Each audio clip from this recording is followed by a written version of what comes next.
যদিও বাঙালিদের সাথে রাম কেন্দ্রিক অথবা রাম নবমী কেন্দ্রিক যে সংস্কৃতি, এটির খুব একটা চর্চা নাই, কলকাতার হিন্দুদের মধ্যেও ছিল না। সবচেয়ে বড় করে যে পূজা উদযাপিত হয় পশ্চিমবঙ্গে সেটা হচ্ছে দুর্গা পূজা। দুর্গা, কালী, সরস্বতী এগুলো হচ্ছে বাঙালিদের, হিন্দুদের উদযাপিত দেবদেবীর নাম। আর রাম, কৃষ্ণ, বিষ্ণু এগুলো হচ্ছে উত্তরপ্রদেশের, রাজস্থানের, অযোধ্যার ওই সমস্ত অঞ্চলের হিন্দুদের কালচার। দুর্গাপূজা যেইভাবে পশ্চিমবঙ্গের হিন্দুরা উদযাপিত করে, রামনবমী কিন্তু এইভাবে উদযাপিত করে না, বরং অনেক ছোট পরিসর হয়। এখন পলিটিক্যাল কারণে হচ্ছে।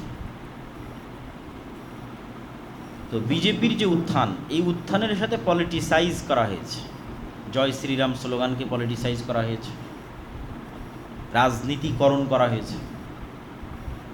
এই জন্য কোনো একজন হিন্দু যখন, বাঙালি হিন্দু বিশাল করে দুর্গার মূর্তি তৈরি না করে রামের মূর্তি তৈরি করে, তখন সেটা পলিটিক্স, তখন সেটা বিজেপির সম্প্রসারণবাদী চিন্তার অংশ। যখন কোনো বাঙালি হিন্দু বাংলাদেশে বসে জয় শ্রীরাম স্লোগান দেয়, তখন বাংলাদেশকে ভারতের অন্তর্ভুক্ত করার প্রজেক্টের অংশ। কিন্তু ওই একই সময় আমাদের যুবকেরা কি করতেছে, মুসলমান যুবকেরা ওই সময় খেলতামাশায় মত্ত আছে। এই জায়গায় হচ্ছে আফসোস। এইভাবেই কিন্তু জাতির অধঃপতন হয় এবং জাতি তার স্বাধীনতা সার্বভৌমতা হারিয়ে ফেলে। স্পেন যেমন হারিয়ে ফেলেছে স্পেনের মুসলমানেরা, বাগদাদ যেমন হালাকুখা চেঙ্গিস খানের হাতে ধ্বংস হয়ে গেছে, ঠিক এই সেম প্রসেসে ধ্বংস হয়, যে প্রসেসের মধ্যে দিয়ে আমরা যাচ্ছি। আমরা সকল ওই আলামত এবং ওই চিহ্নগুলো পূরণ করছি জাতি হিসেবে, প্রজন্ম হিসেবে। যেই চিহ্ন, যে আলামতগুলো পূরণগুলো একটা জাতি গোলামে পরিণত হয়, এটা জাতির স্বাধীনতা এবং সার্বভৌমত্ব থাকে না। এবং এখানে এই পয়েন্টে আমাদের আরও একটা বিষয় মনে রাখতে হবে, যে মুসলমানেরাই সবচেয়ে বেশি আন্তরিক ছিল 47-এর পূর্বে, 1905-এর পূর্বে, যে উভয় বঙ্গ এক থাক এবং ভারত বা পাকিস্তানের অন্তর্ভুক্ত না হয়ে আলাদা রাষ্ট্র হোক। কিন্তু যারা কট্টর হিন্দুত্ববাদী বাঙালি ছিল, তারাই মূলত স্বদেশ আন্দোলনের নামে, আমার সোনার বাংলা গানের নামে, এবং তাদের মতো আর যত কবি এবং সাহিত্যিক আছে, তারা উভয় বাংলাকে এক রাখতে চেয়েছে, স্বাধীন হিসেবে নয়, ভারতের অধীনস্থ হিসেবে। তখনই শেরে বাংলা একে ফজলুল হক এবং হোসেন শহীদ সোহরাওয়ার্দী, তাদের মধ্যে শত মতভেদ থাকলেও তখন তারা সিদ্ধান্ত নিল যে না, এটা হলে আমরা আগে যে ডাবল কলোনির অধীনে ছিলাম, দুইটা কলোনি, একটা কলোনি ব্রিটিশ, আবার ব্রিটিশরা সব দায় দায়িত্ব দিয়ে রেখেছিল হিন্দু জমিদারদের, তাহলে আমরা হচ্ছে 3 নাম্বার। আমাদের উপরে দুইটা কলোনির স্তর আছে, আমাদের উপরে আছে হিন্দু জমিদাররা, তার উপরে আছে ব্রিটিশ ইংরেজরা। এই দুইটা কলোনির বিরুদ্ধে ফাইট করেছে আমাদের বাপদাদারা 190 বছর, যখন আমাদের জমি জায়গারও স্বীকৃতি ছিল না। 1905 সালে কম দুঃখে এই বঙ্গের মুসলমানেরা বাংলাকে আলাদা করার জন্য আন্দোলন করেনি। তাহলে 1947 নয়, তারও আগে এই বাংলার মুসলমানেরা চিন্তা করেছিল যে না, আমরা হিন্দুদের সাথে থাকতে পারবো না, হিন্দু জমিদারদের সাথে আমাদের পক্ষে থাকা সম্ভব নয়, থাকলে মাজলুম অবস্থায় থাকতে হবে। সুতরাং বাঙালি পরিচয়ের নামে, কলকাতার বাঙালি সংস্কৃতির নামে যে উভয় বাংলাকে এক করার একটা প্রবণতা, এইটা আমাদের বাপদাদাদের 190 বছর যে দুইটা কলোনির বিরুদ্ধে তারা লড়াই করেছে, হিন্দু জমিদারদের বিরুদ্ধে এবং ব্রিটিশ ইংরেজদের বিরুদ্ধে, তার বিরুদ্ধে অবস্থান। এবং এটা গভীর ষড়যন্ত্র। তো এই ষড়যন্ত্রের মোকাবেলা আপনি জ্ঞান, পড়াশোনা, যুক্তি, তর্ক, সচেতনতা এগুলো ছাড়া করতে পারবেন না।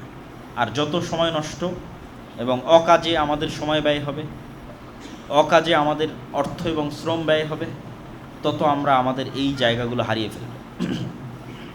যেই জায়গায় ইহুদিরা এগিয়ে আছে, যেই জায়গায় হিন্দুরা এগিয়ে আছে, পথভ্রষ্ট হওয়ার পর, সেই জায়গায় সত্য এবং সঠিক পথে থাকার পরও মুসলমানেরা শুধু শয়তানের প্ররোচনায় পা দিয়ে পিছিয়ে পড়ছে। এখানে আর দুই একটা হাদিস বলে আমার এই পয়েন্টের আলোচনা শেষ করব। রাসূলুল্লাহ সাল্লাল্লাহু আলাইহি ওয়াসাল্লাম বলেন, ইগতানিম খামসান ক্বাবলা খামসিন, পাঁচটা জিনিসের পূর্বে পাঁচটা জিনিসকে মূল্যায়ন করো। শাবাবাকা ক্বাবলা হারামিক, বয় বৃদ্ধ হওয়ার পূর্বে যৌবনকালকে মূল্যায়ন করো। সিহহাতাকা ক্বাবলা সাকামিক, অসুস্থ হওয়ার পূর্বে সুস্থতাকে মূল্যায়ন করো। ওয়া গিনাকা ক্বাবলা ফাকরিক, আর হাতে যখন টাকা আছে তখন সেই টাকাকে মূল্যায়ন করো দরিদ্র হওয়ার পূর্বে। ওয়া ফারাগাকা ক্বাবলা শুগলিক, আর ব্যস্ত হওয়ার পূর্বে হাতে যে ফাঁকা সময় আছে, অবসর সময় আছে, এটাকে মূল্যায়ন করো। ও হায়াতাকা ক্বাবলা মাউতিক, আর মৃত্যু আসার পূর্বে জীবনকে মূল্যায়ন করো। তথা এই সব জিনিসগুলো আমাদের সময়ের গুরুত্ব তুলে ধরে এবং আমাদের যৌবনকালের গুরুত্ব তুলে ধরে। রাসূল সাল্লাল্লাহু আলাইহি সাল্লাম বলেন, লা তাজুলু কাদামা আবদিন ইয়াউমাল কিয়ামা হাত্তা ইউসালা আন উমরিহি ফিমা আফনাহু। কিয়ামতের মাঠে মানুষকে পাঁচটা প্রশ্নের মুখোমুখি হতে হবে। তার সময় কোথায় পার করেছে, জ্ঞান অনুযায়ী কি কাজ করেছে, সম্পদ কোথায় থেকে অর্জন করেছে এবং সম্পদ কোথায় ব্যয় করেছে, এবং তার শরীরকে কোন কাজে ক্ষয় করেছে। তো এই যে যৌবনকাল, সময়, বয়স, এটাকে কোথায় সে ব্যয় করেছে। তো সময়ের প্রশ্নে মানুষকে জবাবদিহিতার মুখোমুখি হতেই হবে। এই জন্য আমরা উদাত্ত আহ্বান জানাই যে আমরা যেন আল্লাহর মহৎ সৃষ্টির যে উদ্দেশ্য, পৃথিবীর প্রতিনিধিত্ব করার যে দায়িত্ব এবং উম্মতে মুহাম্মাদি হিসেবে মানুষকে জান্নাতের পথে নিয়ে যাওয়ার যে দায়িত্ব, এইটা সম্পর্কে সচেতন হই এবং আমাদের আশেপাশে মানুষ যে সময় নষ্ট করতেছে, কাজ নাই, চায়ের স্টলে, তারা সময়গুলোকে কাজে লাগাক, জ্ঞান অর্জন করুক, পড়াশোনা করুক। অন্য আর কোনো বিশ্ববিদ্যালয়ে আপনি এই দৃশ্য দেখতে পাবেন না। বিশ্বের উন্নত বিশ্ববিদ্যালয় যে উন্মাদনা আপনি বাংলাদেশের ঢাকা বিশ্ববিদ্যালয়ে দেখতে পাবেন। অক্সফোর্ড, ক্যামব্রিজ, হার্ভার্ড কোনো বিশ্ববিদ্যালয়ে পাবেন না এই ধরনের উন্মাদনা। তাহলে আমরা কোথায় এবং তারা কোথায়? আর আমরা বক্তব্যের শেষ অংশে এসে যেটা আলোচনা করতে চাচ্ছি সেটা হচ্ছে মুহররম। আল্লাহ সুবহানাহু ওয়া তাআলা 4টি মাসকে হারাম করেছেন এবং পবিত্র কোরআনে আয়াত অবতীর্ণ করে সেটা স্পষ্ট করেছেন। ইন্না ইদ্দাতাশ শুহুরি ইনদাল্লাহ 12 শাহরান ফি কিতাবিল্লাহ। যেই দিন থেকে আল্লাহ আসমান এবং জমিন সৃষ্টি করেছেন ওই দিন থেকে আল্লাহর গণনায় মাস হচ্ছে 12টি। যেই দিন থেকে আল্লাহ আসমান এবং জমিন সৃষ্টি করেছেন ওই দিন থেকে লাউহে মাহফুজে আল্লাহ সুবহানাহু ওয়া তাআলার গণনায় মাস 12টি। অর্থাৎ 12 মাস মানুষের আবিষ্কার নয়, আল্লাহর নির্ধারণ। পৃথিবী যেদিন থেকে সৃষ্টি হয়েছে সেই দিন থেকে। মিনহা আরবাআতুন হুরুম, আর ওই দিন থেকে 4টা মাস হারাম। হারাম শব্দের অর্থ হচ্ছে রেস্ট্রিক্টেড, নিষিদ্ধ। অনেক সময় কোনো কিছু নিষিদ্ধ হয় নিকৃষ্টতার কারণে, আর অনেক সময় কোনো কিছু নিষিদ্ধ হয় সম্মানের কারণে। নিষিদ্ধ মানে নিকৃষ্টতা নয়, কখনো নিষিদ্ধ হয়েছে সম্মানের কারণে। যেমন আপনারা বলেন যে মাহরাম, মেয়ের সাথে মাহরাম যেতে হবে। মাহরাম মানেও কিন্তু হারাম। কি হারাম? ওই মেয়ের সাথে যার বিবাহ হারাম সে তার মাহরাম। যেমন মেয়ের সাথে তার পিতার বিবাহ হারাম, নিষিদ্ধ। তো এই নিষিদ্ধ মানে একজন আরেকজনের জন্য নিকৃষ্ট না। হারাম কখনো নিকৃষ্টতার কারণে এবং কখনো সম্মানের কারণে। তাহলে ঠিক তেমনি সম্মানের কারণে হারাম কি? প্রাইম মিনিস্টার যে এরিয়ায় আছে, সংসদ ভবন যে এরিয়া আছে, রেস্ট্রিক্টেড এরিয়া। ক্যান্টনমেন্ট যে এরিয়া আছে, নিকৃষ্ট হওয়ার কারণে রেস্ট্রিক্টেড না, অনেক দামি হওয়ার কারণে রেস্ট্রিক্টেড। অনেক দামি ভিআইপি পার্সনরা সেখানে আছে, রাষ্ট্রের গুরুত্বপূর্ণ দামি জিনিস রেস্ট্রিক্টেড, নিষিদ্ধ। তো এইরকমই আল্লাহ সুবহানাহু ওয়া তাআলার বিধানে কিছু শহর হারাম, কিছু এলাকা হারাম, কিছু মাস হারাম।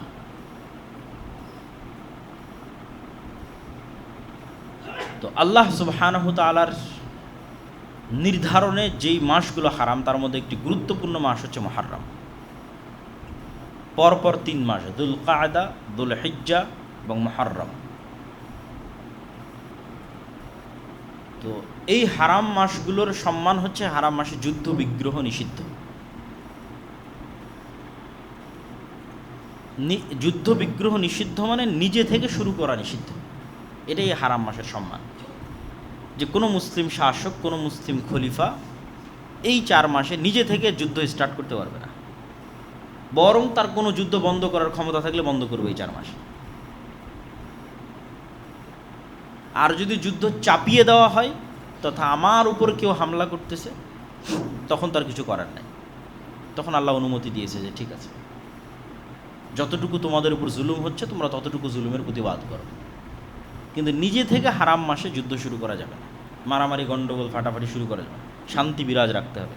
এবং এই বিধান মক্কার মুহাম্মদ সাল্লাল্লাহু আলাইহি ওয়াসাল্লাম আসার পূর্বের কাফেররা অনুসরণ করত। কাফের মুশরিকদের কাছে হারাম মাসের গুরুত্ব ছিল। আর হারাম এরিয়া হচ্ছে মক্কা এবং মদিনা। মক্কাকে হারাম করেছে ইব্রাহিম আলাইহিসসালাতু ওয়াসসালাম, মদিনাকে হারাম করেছে মুহাম্মদ সাল্লাল্লাহু আলাইহি ওয়াসাল্লাম। তো মুহররম মাসের 10 তারিখ, আশুরা মানে দশম, 10th, আরবিতে 10-এর আরবি হচ্ছে আশারা, 10। ওইটাকে যখন দশম যুক্ত করা হয়েছে তখন আরবিতে হচ্ছে আশুরা, দশম দিন, 10 থেকে দশম। তাহলে আশারা থেকে আশুরা, 10 থেকে দশম, মুহররম মাসের দশম দিন। তো মুহররম মাসের দশম দিনের কি গুরুত্ব? এমনি অসংখ্য জয়ীফ হাদিস আছে, জাল হাদিস আছে যে সব কিছুই মুহররম মাসের 10 তারিখ। আল্লাহ পৃথিবী সৃষ্টি করেছে এই দিনে, পৃথিবী ধ্বংস হবে এই দিনে, আদম সৃষ্টি করেছেন এই দিনে, এরকম অসংখ্য কিছু রিওয়ায়াত আছে যেগুলো সরাসরি নির্ভরযোগ্য সূত্রে প্রমাণিত নয়। নির্ভরযোগ্য সূত্রে প্রমাণিত কি? নির্ভরযোগ্য সূত্রে প্রমাণিত একটাই, সেটা হচ্ছে ইয়াউমা নাজাল্লাহু সুবহানাহু তাআলা ইয়া বানি ইসরাঈল আযকুরু নি'মাতি আল্লাতী আন'আমতু আলাইকুম, হে বানু ইসরাইল স্মরণ করো আমার নিয়ামতের কথা। ওয়া ইয নাজ্জাইনাকুম মিন আলি ফিরআউন ইয়াসুমুনাকুম সুআল আযাব ইউযাব্বিহুনা আবনাআকুম ওয়া ইস্তাহইয়ুনা নিসাআকুম ওয়া ফী যালিকুম বালাউম মির রাব্বিকুম আযীম। স্মরণ করো সেই দিনের কথা যেই দিন আমি তোমাদের ফিরআউন থেকে মুক্তি দিয়েছিলাম। ফিরআউন কি করতো? ইয়াসুমুনাকুম সুআল আযাব, নিকৃষ্ট আযাব দিত তোমাদের। কীভাবে আযাব দিত? ইউযাব্বিহুনা আবনাআকুম, তোমাদের ছেলে সন্তানদের জবাই করতো। ওয়া ইস্তাহইয়ুনা নিসাআকুম, তোমাদের মেয়েদের বাঁচিয়ে রাখতো। কি দয়ায় বাঁচিয়ে রাখতো মেয়েদের? না, একদিকে পুরুষকে হত্যা করা হচ্ছে, আর একদিকে পরিবারের সম্মান, মেয়েদেরকে বাঁচিয়ে রাখা হচ্ছে দাসত্ব করার জন্য, প্র্যাকটিক্যাল দাসত্ব করার জন্য, আর পুরুষদেরকে হত্যাই করা হচ্ছে।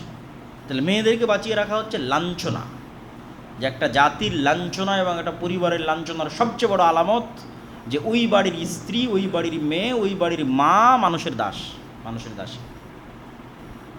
ইউযাব্বিহুনা আবনাআকুম, তোমাদের পুরুষদের হত্যা করা, ওয়া ইস্তাহইয়ুনা নিসাআকুম, তোমাদের মেয়েদের বাঁচিয়ে রাখা হচ্ছে দাস হিসেবে।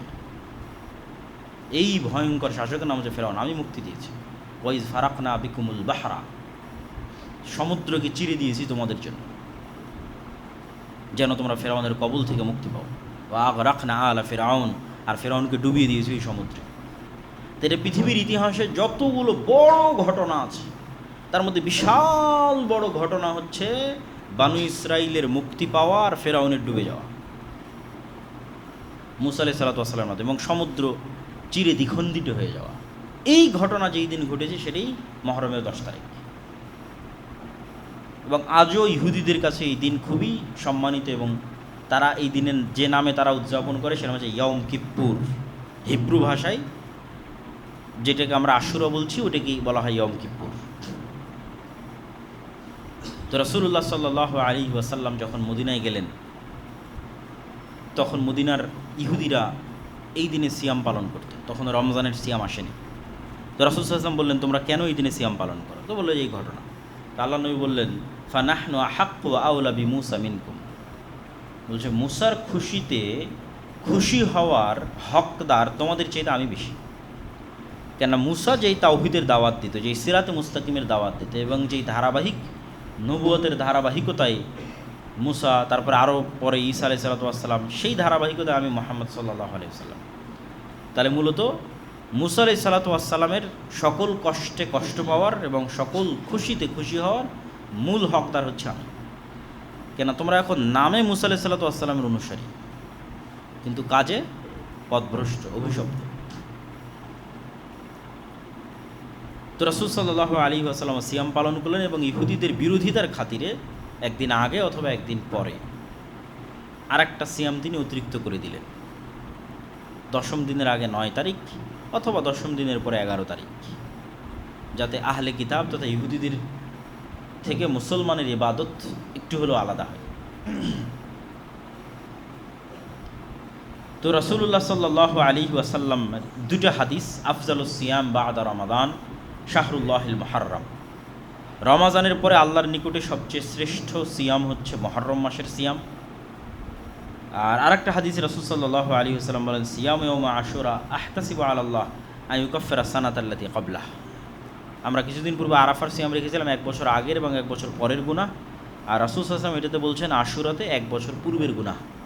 আল্লাহ সুবহানাহু ওয়া তাআলা আশুরার একদিন সিয়ামে মানুষের 1 বছরের পূর্বের গুনাহ ক্ষমা করে দেবেন। কিন্তু দুঃখের বিষয় হচ্ছে এই আশুরাকে নিয়ে আমাদের সমাজে অনেক আকীদাগত বিভ্রান্তি আছে। আর এই বিভ্রান্তির একটা ঘটনাও আছে কাকতালীয়। সেটি হচ্ছে হোসাইন রাদিয়াল্লাহু তাআলা আনহুর মৃত্যু। হাসান এবং হোসাইন রাদিয়াল্লাহু তাআলা আনহুমার প্রতি ভালোবাসা ঈমানের অঙ্গ, আলী রাদিয়াল্লাহু তাআলা আনহুর প্রতি ভালোবাসা ঈমানের অঙ্গ, সকল সাহাবীদের প্রতি ভালোবাসা ঈমানের অঙ্গ। আল্লাহর নবীর পরিবার পরিজনের প্রতি বিদ্বেষ পোষণ করা কাফের হওয়ার আলামত, মুনাফিক হওয়ার আলামত। কিন্তু মুহাম্মদ সাল্লাল্লাহু আলাইহি ওয়াসাল্লামকে যেমন যিশু খ্রিস্টের জায়গায় বসানো যাবে না, ঠিক তেমনি মুহাম্মদ সাল্লাল্লাহু আলাইহি ওয়াসাল্লামের কোনো সাহাবীকেও যিশু খ্রিস্টের জায়গায় বসানো যাবে না। যিশু খ্রিস্টকে তথা ঈসা আলাইহিস সালাতু ওয়াস সালামকে খ্রিস্টানরা কোথায় বসিয়েছে? এমন উঁচুতে নিয়ে চলে গেছে যে সারা পৃথিবীর সব মানুষের গুনাহ নিয়ে ঈসা আলাইহিস সালাতু ওয়াস সালাম মারা গেছে, নাউজুবিল্লাহ। এই জন্য ঈসা আলাইহিস সালাতু ওয়াস সালামের মৃত্যুকে উদযাপন করা, কাছাকাছি ওই সেম থিওরিতে চলে গেছে একদল বিভ্রান্ত মুসলমান হোসাইন রাদিয়াল্লাহু তাআলা আনহুর মৃত্যুকে নিয়ে। অথচ হোসাইন রাদিয়াল্লাহু তাআলা আনহুর চেয়ে অবশ্যই শ্রেষ্ঠ আশারায়ে মুবাশশার বিল জান্নাহ, জান্নাতের সুসংবাদপ্রাপ্ত 10 জন সাহাবী। অন্তত তার নিজের পিতা আলী রাদিয়াল্লাহু তাআলা আনহু তো অবশ্যই শ্রেষ্ঠ। তো যারা জান্নাতের সুসংবাদ প্রাপ্ত এবং তাদের মধ্যে যে 4 জন খলিফা, তাদেরকেও অনেককেই হত্যা করা হয়েছে। ওমরকে হত্যা করা হয়েছে, ওসমানকে হত্যা করা হয়েছে রাদিয়াল্লাহু তাআলা আনহুম। তাদের হত্যা উম্মতে মুহাম্মাদির জন্য যতটা ক্ষতিকর, ওই সময়ের জন্য যতটা ব্যথার, দুঃখের এবং কষ্টের ছিল, হোসেন রাদিয়াল্লাহু তাআলা আনহুর হত্যাও দুঃখের এবং কষ্টের, কিন্তু তুলনা করা সম্ভব নয়। তাহলে হোসাইন রাদিয়াল্লাহু তাআলা আনহুর হত্যায় যদি শোক পালন করতে হয়, তাহলে আবু বকর, ওমর, উসমান, আলীর হত্যাতেও তো তার চেয়ে বেশি শোক পালন করতে হবে। আর তার চেয়ে বেশি শোক পালন করতে হবে মুহাম্মদ সাল্লাল্লাহু আলাইহি ওয়াসাল্লামের মৃত্যুতে। কিন্তু ইসলাম তো শোকের ধর্মই নয়, ইসলাম শোকের দিন নয়। সর্বোচ্চ স্বামীর মৃত্যুতে মানুষ শোক পালন করতে পারে 4 মাস 10 দিন সর্বোচ্চ। সেখানে যুগ যুগ যাবৎ আমরা স্মরণ হবে। আল্লাহ সুবহানাহু ওয়া তাআলা আর এক আয়াতে বলেন, ওমিনান নাসি মান ইয়াশতারি লাহওয়াল হাদিস লিউদিল্লা আন সাবিলিল্লাহ। মানুষদের মধ্যে একদল মানুষ আছে যারা লাহওয়াল হাদিস কিনে। লাহওয়াল হাদিসের ব্যাখ্যায় ইবনে কাসির রাহিমাহুল্লাহ বলছেন, প্রত্যেক যে কাজ মানুষকে আল্লাহর স্মরণ থেকে দূরে রাখে তার সবই লাহওয়াল হাদিস। মোবাইলের গেম থেকে শুরু করে, ফেসবুক স্ক্রলিং থেকে শুরু করে, মুভি সিরিজ থেকে শুরু করে, খেলা দেখা থেকে শুরু করে, যে কোনো কিছু যা মানুষকে আল্লাহর স্মরণ থেকে গাফেল করে দেয় তা লাহওয়াল হাদিস। ওমিনান নাসি মান ইয়াশতারি লাহওয়াল হাদিস লিউদিল্লা আন সাবিলিল্লাহ। যারা লাহওয়াল হাদিসে ব্যস্ত হয়ে যায়, বা স্বাভাবিক বাংলা বললে অপ্রয়োজনীয় কথা ও কাজে ব্যস্ত হয়ে যায়। মিন হুসনি ইসলামিল মারই তারকু মা লা ইয়ানিহি। একজন মুসলমানের সবচেয়ে ভালো গুণ কি? যা অপ্রয়োজনীয় তা পরিত্যাগ করে দিবে। কথা অপ্রয়োজনীয় বাদ বলবে না, গীবত, তোহমত, অপবাদ, আড্ডা, কমেন্ট, ফেসবুক অপ্রয়োজনীয় বাদ দিয়ে দিবে। যেটা শোনা অপ্রয়োজনীয় সেটা বাদ দিয়ে দিবে, যেটা দেখা অপ্রয়োজনীয় সেটা বাদ দিয়ে দিবে। পুরো জীবন হবে কি কেন্দ্রিক? পরকাল কেন্দ্রিক, যেটা সবচেয়ে গুরুত্বপূর্ণ। খায়রুন ওয়া আবকা, সর্বশ্রেষ্ঠ এবং চিরস্থায়ী। ওই জীবন তৈরিতে ফোকাস থাকবে, যে আমার পরকালীন জীবন আমি বিল্ড আপ করতেছি, তৈরি করতেছি। এখানে আরও একটা জিনিস আমরা এই আলোচনার সাথে সম্পৃক্ত করতে চাই, সেটি হচ্ছে মানুষ সৃষ্টির পিছনে আল্লাহর তাৎপর্য, মহত্ব, ইচ্ছা এবং উদ্দেশ্য। ওয়াইদ ক্বালা রাব্বুকা লিল মালাইকাতি ইন্নী জাইলুন ফিল আরদি খলিফা ক্বালু আতাজআলু ফীহা মান ইউফসিদু ফীহা ওয়া ইয়াসফিকুদ দিমা ওয়া নাহনু নুসাব্বিহু বিহামদিকা ওয়া নুকদ্দিসু লাক। আল্লাহ ফেরেশতাদের ডেকে বললেন, আমি পৃথিবীতে নতুন প্রতিনিধি তৈরি করতে চাই, পৃথিবীর প্রতিনিধি, পৃথিবীর দায়িত্বশীল। এতদিন পৃথিবীর প্রতিনিধি ছিল জিনেরা। তো ফেরেশতারা বললেন, আপনি পৃথিবীতে এমন দায়িত্বশীল পাঠাবেন যারা আবারও ফিতনা ফাসাদ, রক্তপাত ঘটাবে জিনদের মতো। আল্লাহ বললেন, অথচ আমরা আপনার তাসবিহ এবং তাহলিল পাঠ করছি। তাসবিহ এবং তাহলিল পাঠ তো আমরা করছি, তাহলে নতুন সৃষ্টির কি প্রয়োজন? আল্লাহ বললেন, আমি যা জানি তোমরা তা জানো না। তো তারপরের ঘটনা আপনাদের জানা, সেই ঘটনার সামারি কি? আল্লাহ সুবহানাহু ওয়া তাআলা মানুষকে জ্ঞান দিলেন, স্বাধীন ইচ্ছা শক্তি দিলেন। এই জ্ঞান আর এই স্বাধীন ইচ্ছা শক্তির মাধ্যমে মানুষ পৃথিবীর আর অন্য সকল সৃষ্টিজীব থেকে আলাদা হয়ে গেল। এটাই মানুষকে পশু থেকে আলাদা করে। মানুষ যদি শুধু খায়, ঘুমায় এবং খেলতামাশায় মত্ত থাকে, তাহলে ওই মানুষ এবং আর একটা পশুর মধ্যে কোনো পার্থক্য নাই। একটা গরু, একটা ছাগল, একটা কুকুর এবং একটা শ্রীগালের মধ্যে কোনো পার্থক্য নাই। পার্থক্য তখনই তৈরি হবে যখন আমরা এই আল্লাহর সৃষ্টি রহস্যকে মাথায় রাখব, যে জ্ঞান এবং স্বাধীন ইচ্ছা শক্তির মাধ্যমে মানুষ কুকুরের থেকে আলাদা, মানুষ শ্রীগালের থেকে আলাদা, গরুর থেকে আলাদা। কেন? মানুষকে জ্ঞান দেওয়া হয়েছে, স্বাধীন ইচ্ছা শক্তি দেওয়া হয়েছে। এই জ্ঞান এবং স্বাধীন ইচ্ছা শক্তিকে কাজে লাগিয়ে মানুষ সবচেয়ে নিকৃষ্ট হতে পারে, আবার এই জ্ঞান এবং স্বাধীন ইচ্ছা শক্তিকে কাজে লাগিয়ে মানুষ ফেরেশতাদের চেয়েও শ্রেষ্ঠ হতে পারে। জিনদের চাইতে, ফেরেশতাদের চাইতে, পৃথিবীর সকল সৃষ্টিজীবের চেয়ে শ্রেষ্ঠ হতে পারে, যখন সে আল্লাহ সুবহানাহু ওয়া তাআলার ওই দায়িত্বের সাথে নিজেকে অ্যালাই করে, যে আমি আসলেই আল্লাহ সুবহানাহু ওয়া তাআলা আমাকে পৃথিবীর দায়িত্ব দিয়েছে, আমি সেই দায়িত্বপ্রাপ্ত, আমার জীবনের একটা উদ্দেশ্য আছে। এবং এই দায়িত্বের সবচেয়ে বড় প্রমাণ কি? আল্লাহ সুবহানাহু ওয়া তাআলা আসমান এবং জমিন এবং তার মধ্যে যা কিছু আছে সব কিছুকে মানুষের অধীনস্থ করে দিয়েছে। সুবহানাল্লাযী সাখখারা লানা হাযা, আমাদের অধীনস্থ। আসমান বৃষ্টি বর্ষণ করে আমাদের জন্য, জমিন ফসল উৎপাদন করে আমাদের জন্য, নদী প্রবাহিত হয় আমাদের জন্য, মৌমাছি মধু সংগ্রহ করে আমাদের জন্য। আমাদের আশেপাশে যা আছে সব আমাদের সেবা এবং আমাদের খেদমতে নিয়োজিত। কেন? আমরা এই পৃথিবীর দায়িত্বশীল, পৃথিবীর দায়িত্বপ্রাপ্ত, পৃথিবীর নেতা। এই সব সৃষ্টি আমাদের কাছে আমানত। তো এই যে আল্লাহ সুবহানাহু ওয়া তাআলার মহৎ উদ্দেশ্য এবং তাৎপর্য, এইটার শত্রু হচ্ছে ইবলিস। সে চায় মানুষকে তার মৃত্যুর কথা ভুলিয়ে দিতে, পরকালের কথা ভুলিয়ে দিতে এবং আল্লাহর স্মরণ থেকে মানুষকে গাফিল করে দিতে।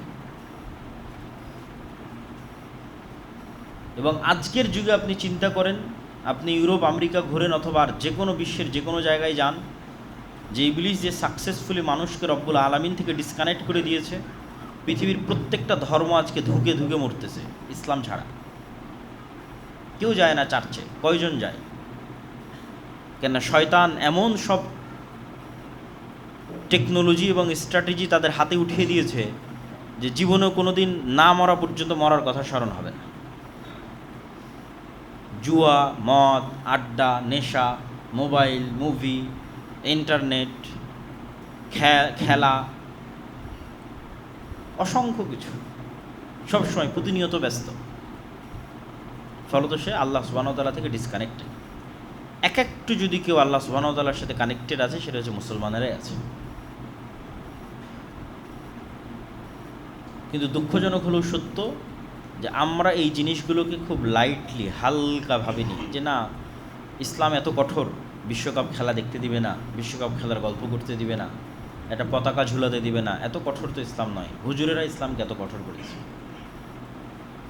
কিন্তু আমরা হালাল হারামের প্রশ্নে যাচ্ছি না, আমরা যাচ্ছি মানুষের জীবনের লক্ষ্য এবং উদ্দেশ্য কী।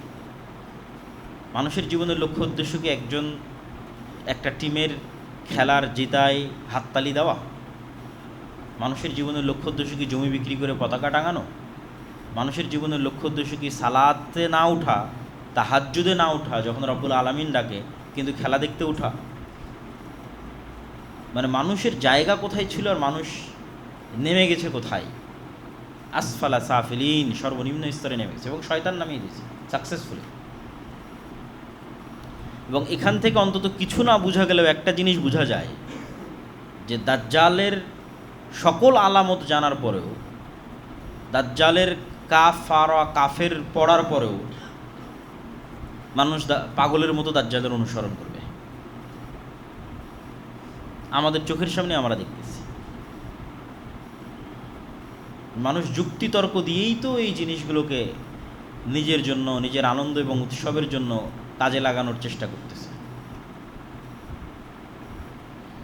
এবং ভক্তি এবং শ্রদ্ধার সর্বোচ্চ পর্যায়ে পৌঁছে যাচ্ছে।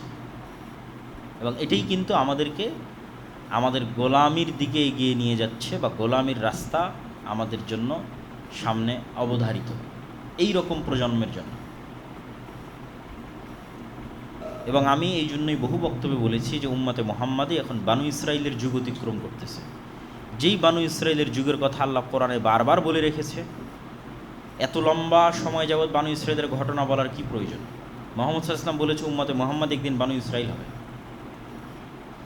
আর আমার অ্যানালাইসিস যে এখন সেই যুগ অতিক্রম হচ্ছে। অবশ্যই আল্লাহর দয়া এবং আল্লাহর রহমতে মুসলমানেরা এই যুগ থেকে বের হবে, কিন্তু যুগ এখন ওটাই বানু ইসরাইলের যুগ।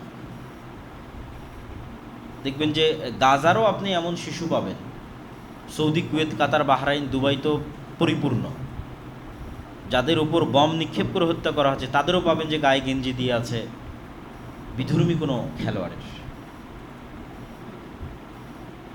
ওই ভক্তি এবং ওই শ্রদ্ধা তাদের অন্তরে বিরাজ করছে এবং ওইটা নিয়েও ব্যস্ত আছে।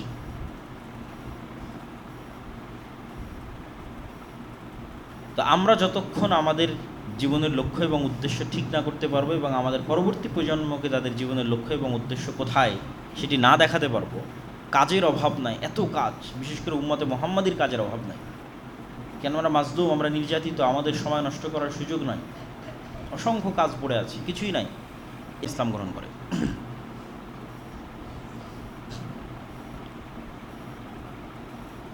এবং আবু সুফিয়ান রাদিয়াল্লাহু তাআলা আনহু এবং তার সন্তান মুআবিয়া রাদিয়াল্লাহু তাআলা আনহু রাসূল সাল্লাল্লাহু আলাইহি ওয়াসাল্লামের অনেক নিকটস্থ এবং অনেক কাছের। যারাই পূর্বে কাফের থেকে মুসলমান হয়েছে, তাদের কারো প্রতি বিদ্বেষ রাখার সুযোগ নাই তার পূর্বের কাফের অবস্থার কারণে। কী জন্য সুযোগ নাই? ওমর রাদিয়াল্লাহু তাআলা আনহু তো পূর্বে কাফের ছিলেন, মুশরিক ছিলেন, রাসূল সাল্লাল্লাহু আলাইহি ওয়াসাল্লামের শত্রু ছিলেন। খালিদ বিন ওয়ালিদ তো এক যুদ্ধে মুহাম্মদ সাল্লাল্লাহু আলাইহি ওয়াসাল্লামের বিরুদ্ধে বিজয় অর্জন করেছে, উহুদের যুদ্ধে। পরে খালিদ বিন ওয়ালিদ তো সব যুদ্ধে মুসলমানদের নেতৃত্ব দিয়েছে। আজ যদ্দূর পর্যন্ত মুসলমানদের সীমানা সবই খালিদ বিন ওয়ালিদের অবদান। তাহলে যেই কারণে আপনি ওমর রাদিয়াল্লাহু তাআলা আনহুকে ঘৃণা করতে পারেন না, খালিদ বিন ওয়ালিদকে পারেন না, ওই কারণে আবু সুফিয়ান এবং মুআবিয়া বিন আবু সুফিয়ানকে পারেন না। বরং ঘৃণা করা তো বহু দূরের কথা, ঘৃণা রাখলে মানুষ কাফের হয়ে যেতে পারে। এই জন্য একটা প্রশ্নের উত্তরে একজন সালাফ বলেছেন যে ওমর ইবনে আব্দুল আজিজ বেশি শ্রেষ্ঠ না মুআবিয়া বিন আবি সুফিয়ান বেশি শ্রেষ্ঠ? কেননা ওমর ইবনে আব্দুল আজিজের শাসনকালকে মানুষ খোলাফায়ে রাশেদার শাসনকালের সাথে তুলনা করত, অথচ ওমর ইবনে আব্দুল আজিজ সাহাবী নয়, উমাইয়া খেলাফতের একজন শাসক। তখন একজন সালাফে সালিন উত্তরে বলেছেন যে ওমর ইবনে আব্দুল আজিজের সারা জীবনের আমল আর মুআবিয়া বিন আবি সুফিয়ানের একটা সিজদা যা রাসূল সাল্লাল্লাহু আলাইহি ওয়াসাল্লামের সাথে দিয়েছে, দুইটার তুলনা হবে না। সাহাবীদেরকে ওই সর্বোচ্চ মর্যাদার জায়গাতেই রাখতে হবে। ফলত এই নিকৃষ্ট পলিটিক্সের মধ্যে ঢুকে ঈমান হারানো অত্যন্ত বড় একটি শয়তানের ষড়যন্ত্র। এই ষড়যন্ত্রে আমাদের পা দেওয়া যাবে না। আল্লাহ সুবহানাহু ওয়া তাআলা আমাদের মুহররমের 10 তারিখের যে সঠিক ইতিহাস সেটি জানার এবং মুসা আলাইহিস সালাতু ওয়াস সালামের যে মুক্তি, এই মুক্তিতে আনন্দিত হয়ে সিয়াম পালন করার তৌফিক দান করুক আল্লাহুম্মা আমিন। আর বক্তব্যের শুরুতে আমরা যে আলোচনা করেছি, আমাদের দুনিয়ার জীবনের যে খেলতামাশার মাধ্যমে আমাদের মৃত্যুকে ভুলিয়ে রাখতে চায় শয়তান, আল্লাহর স্মরণ থেকে আমাদের গাফিল করতে চাই, শয়তানের সেই প্রজেক্টগুলোর আমরা অংশ হচ্ছে, আমাদের সময় নষ্ট করছে, আমাদের যুবক সমাজ সময় নষ্ট করছে। অথচ হিন্দু এবং ইহুদিরা কি করতেছে সেটা থেকে আমরা সম্পূর্ণরূপে গাফেল। এই যে গোলামির রাস্তা আমরা অবলম্বন করতেছি, বানু ইসরাইল হয়ে যাচ্ছি, বানু ইসরাইলদের মতো গোলামের রাস্তায় চলে যাচ্ছি, এটা বিষয়ে আমাদের সচেতনতা তৈরি করতে হবে এবং আল্লাহ সুবহানাহু ওয়া তাআলার সাথে সম্পৃক্ত হওয়ার মাধ্যমে জ্ঞান, গবেষণা, পড়াশোনা, কাজ, প্রোডাক্টিভিটি এগুলো নিয়ে ব্যস্ত থাকতে হবে। আল্লাহ সুবহানাহু ওয়া তাআলা আমাদের সেই তৌফিক দান করুক। আল্লাহুম্মা আমিন।